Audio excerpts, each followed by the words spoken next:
ಬಿಡದಿಯ township ವಿರೋಧಿಸಿ JDS ಈಗ ಹೋರಾಟಕ್ಕೆ ರೆಡಿಯಾಗಿ ನಿಂತಿದೆ.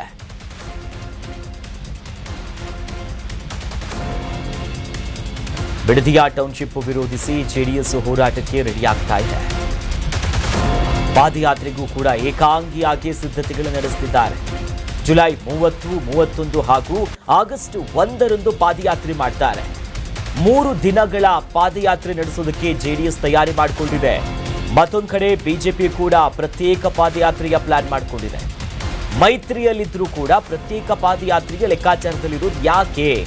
ವಿರೋಧ ಮಾಡ್ತಿದ್ದಾರೆ. ಬಿಡದಿಯ ಟೌನ್ಶಿಪ್ ಆಗಬಾರ್ದು, ರಾಜ್ಯ ಸರ್ಕಾರದ ವಿರುದ್ಧ ಕಹಳೆ ಊದಿದ್ದಾರೆ.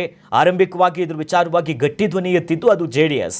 ನಂತರದಲ್ಲಿ ನಿನ್ನೆ ಬಿಜೆಪಿ ಪಾಲಿನ ರಾಜ್ಯ ಹುಲಿಯ ಗರ್ಜನೆಯ ನಂತರ ಒಂದು ಸೂಚನೆ ಬಂತು, ಬಿಜೆಪಿ ಕೂಡ ಪಾದಯಾತ್ರೆ ಮಾಡುತ್ತೆ ಅಂತ. ಆದರೆ ಜೆಡಿಎಸ್ ಈಗಾಗಲೇ ಮುಹೂರ್ತ ಫಿಕ್ಸ್ ಮಾಡಿಕೊಂಡಿದೆ. ಏಕಾಂಗಿಯಾಗಿ ನಾವು ಪಾದಯಾತ್ರೆ ಮಾಡ್ತೀವಿ. ಇದೇ ತಿಂಗಳ ಕೊನೆಯಲ್ಲಿ ಜುಲೈ 30, 31 ಮತ್ತು ಆಗಸ್ಟ್ 1ರಂದು 3 ದಿನಗಳ ಕಾಲ ಪಾದಯಾತ್ರೆ ಮಾಡ್ತೀವಿ ಅಂತ ಡಿಸೈಡ್ ಮಾಡಿದ್ದಾರೆ. ಆದರೆ ಪ್ರತ್ಯೇಕವಾದಂಥ ಪಾದಯಾತ್ರೆ ಇದು. ಯಾಕಂದ್ರೆ ಬಿಡದಿ ಪಾದಯಾತ್ರೆಗೆ ಬಿಜೆಪಿ ಪ್ಲಾನ್ ವಿಚಾರ ಇದೆಯಲ್ಲ, ಇದು ಒಂದಿಷ್ಟು ಲೆಕ್ಕಾಚಾರ ಅಂತ ಹೋಗಬೇಕು.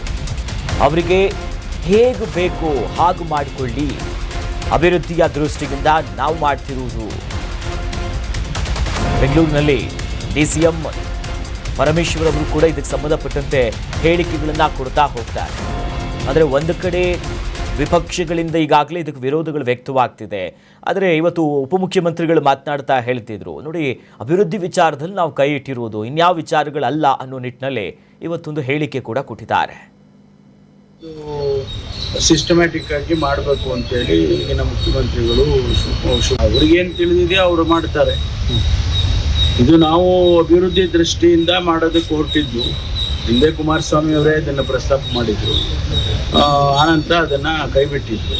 ಮತ್ತೆ ತಿರುಗಿ ಒಂದು ಸಿಸ್ಟಮ್ಯಾಟಿಕ್ ಆಗಿ ಮಾಡಬೇಕು ಅಂತೇಳಿ ಈಗಿನ ಮುಖ್ಯಮಂತ್ರಿಗಳು ಶಿವಕುಮಾರ್ ಅವರು ಈಗ ಅದನ್ನು ತೆಗೆದುಕೊಂಡಿದ್ದಾರೆ. ಮೊದಲೇ ಹಿಂದೆ ನಾನು ಸಿದ್ದರಾಮಯ್ಯನವರು ಇದ್ದಾಗಲೇ ಕ್ಯಾಬಿನೆಟಲ್ಲಿ ಅದನ್ನು ಅಪ್ರೂವ್ ಮಾಡಿಸ್ಕೊಂಡಿದ್ರು. ಈಗ ಅದನ್ನು ಇಂಪ್ಲಿಮೆಂಟ್ ಮಾಡೋದಕ್ಕೆ ಪ್ರಯತ್ನ ಮಾಡುವಂಥದ್ದು.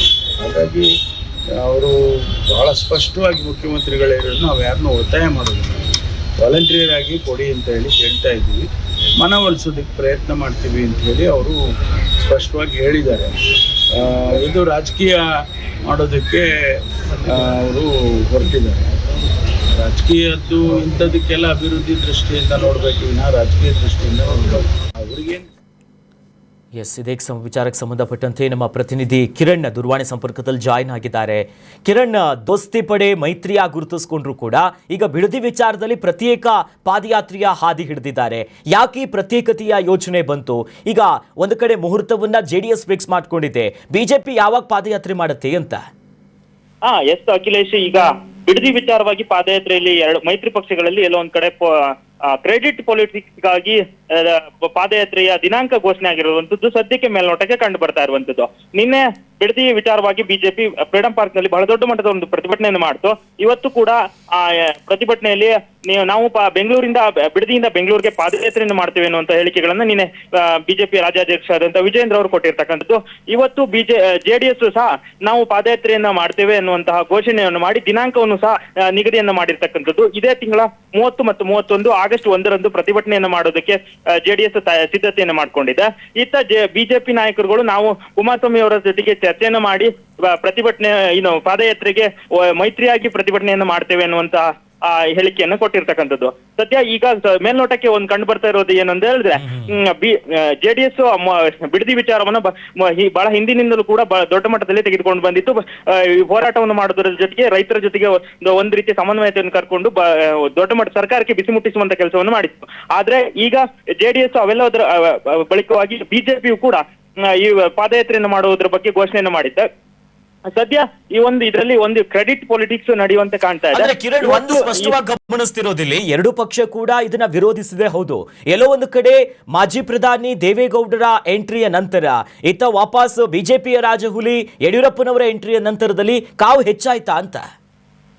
ಹೌದು, ಮೊನ್ನೆ ಏನು ದೇವೇಗೌಡರು ಪತ್ರಿಕಾಗೋಷ್ಠಿಯನ್ನು ನಡೆಸಿ ನಾನು ಬಿಡದಿಯಲ್ಲಿ ಟೌನ್ಶಿಪ್ ಸರ್ಕಾರ ಮಾಡಿದ್ರೆ ನಾನು ವಿಧಾನಸೌಧದ ಮುಂದೆ ಪ್ರತಿಭಟನೆಗೆ ಕೂರ್ತೇನೆ, ಅಹೋರಾತ್ರಿ ಧರಣಿಯನ್ನು ನಡೆಸ್ತೇನೆ ಅನ್ನುವಂತ ಹೇಳಿಕೆಗಳನ್ನ ಕೊಟ್ಟಿದ್ರು. ಅದಾದ ಬಳಿಕ ಸಿಎಂ ಡಿ ಕೆ ಶಿವಕುಮಾರ್ ಅವರು ಈ ರೈತರು ಯಾರೆಲ್ಲ ಭೂಮಿಯನ್ನ ಕೊಡೋದಕ್ಕೆ ಮುಂದೆ ಬರ್ತಾರೆ ಅವರ ಭೂಮಿಗಳನ್ನ ಮಾತ್ರ ತೆಗೆದುಕೊಳ್ತೇವೆ, ಬೇರೆಲ್ಲ ಭೂಮಿಗಳನ್ನ ನಾವು ತೆಗೆದುಕೊಳ್ಳಕ್ಕೆ ಒತ್ತಾಯವಾಗಿ ಯಾರ ಭೂಮಿಯನ್ನು ತೆಗೆದುಕೊಳ್ಳಕ್ಕೆ ಹೋಗಲ್ಲ ಅನ್ನುವಂತ ಹೇಳಿಕೆಯನ್ನು ಕೊಟ್ಟಿದ್ದು.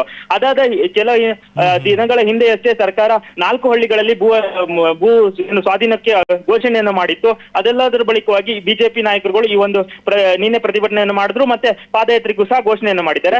ಜೆಡಿಎಸ್ ನಾಯಕರುಗಳು ಕೂಡ ಈಗಾಗಲೇ ಪ್ರತಿಭಟನೆಗೆ ಪಾದಯಾತ್ರೆಗೆ ದಿನಾಂಕನ ನಿಗದಿ ಮಾಡಿರ್ತಕ್ಕಂಥದ್ದು. ಎಲ್ಲ ಒಂದು ಕಡೆ ಬಿಜೆಪಿ ಮತ್ತು ಜೆಡಿಎಸ್ ನಲ್ಲಿ ಸಮನ್ವಯತೆ ಕೊರತೆ ಇದೆ ಅನ್ನುವಂಥದ್ದು ಸದ್ಯಕ್ಕೆ ಈ ಒಂದು ಬಿಡದಿ ವಿಚಾರದಲ್ಲೂ ಕೂಡ ಬಹಳ ದೊಡ್ಡ ಮಟ್ಟದಲ್ಲಿ ಗೊತ್ತಾಗ್ತಾ ಇರುವಂತದ್ದು. Akhilesh, yes, thank you Kiran ತಮ್ಮ ಡೀಟೇಲ್ಸ್ಗೆ. ಕರ್ನಾಟಕ ನ್ಯೂಸ್ ಬೀಟ್ ಫಾಲೋ ಮಾಡಿ, ಸಬ್ಸ್ಕ್ರೈಬ್ ಮಾಡಿ